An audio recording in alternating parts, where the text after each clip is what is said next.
Again, just wanted to quickly talk about this idea of line, speed, and beauty. So this is sort of the progression of the novice, intermediate to master, or just understand going from the basics to art. So line, speed, beauty. Line in terms of just understanding the basics, the basic mechanics of how do you perform this? What are you actually doing? In terms of a puncher, in terms of boxing, it's just figuring out how to get those shoulders, how to get the hips involved, how to actually throw a punch. Or in terms of a lift, it's how do you what are the basic mechanics of how do you perform the lift? And then the next that's line, and then the next phase is speed, adding a little bit of oomph, adding a little bit of intensity to that movement. For a punch, it's actually throwing the punch with a little bit of force.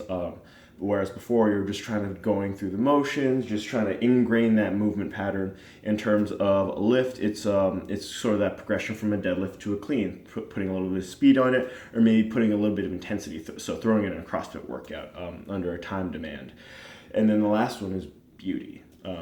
Putting a little bit of art, putting a little bit of spin on it, a little bit of improvisation to it. So so in terms of boxing, it's the spacing between the punches. It's knowing when and how, and putting a little bit of your own flavor onto it, your own little bit of mastery.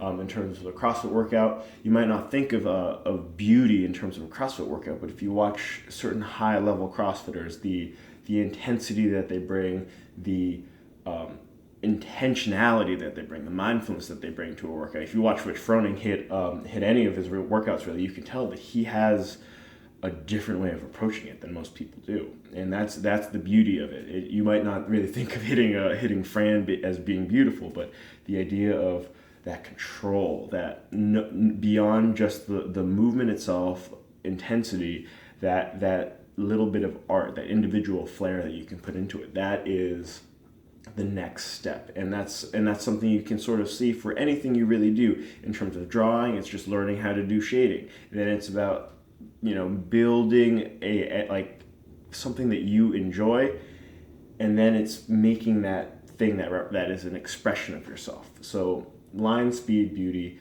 There are so many ways you can think of the way that this applies in terms of like maybe a mindfulness practice, maybe it's even mobility work. Just understanding what progression are you at, and are you stopping before you get to that beauty phase? So stew on that for a little bit. Enjoy.